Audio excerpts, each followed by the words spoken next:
দেখেছেন। এই জন্য সাহারি খাওয়াটা আলাদা একটা ইবাদত। যদি আপনার সন্ধ্যা রাত্রে বেশি খাওয়া হয়ে যায়, সাহারিতে খানা খাওয়ার মতো মুড না থাকে, অন্তত এক ঢোক পানি, একটা খেজুর, সামান্য কিছু খেয়ে হলেও আপনি সাহারি খাবেন এবং তাতে আপনি সওয়াব পাবেন। কোনো কারণে যদি সাহারি খেতে না পারেন, রাতে উঠতে পারেন নাই, অ্যালার্ম বাজছে কিন্তু শুনেন নাই, উঠে দেখেন ফজরের আজান হয়ে গেছে, তাহলে ওই দিনের রোজা কি হবে নাকি হবে না? হবে। মাশাআল্লাহ, বগুড়া মানুষ মাসালা জানে, দেখা যায় রোজা হয়ে যাবে ইনশাআল্লাহ। কারণ এই সাহারি খাওয়াটা ফরজ না, ওয়াজিব না, এটা সুন্নাত। সুন্নাত ছুটে গেলে ইবাদত হয় না, ব্যাপারটা সেরকম না।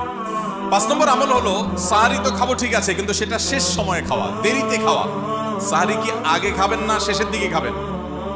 শেষের দিকে। কেন?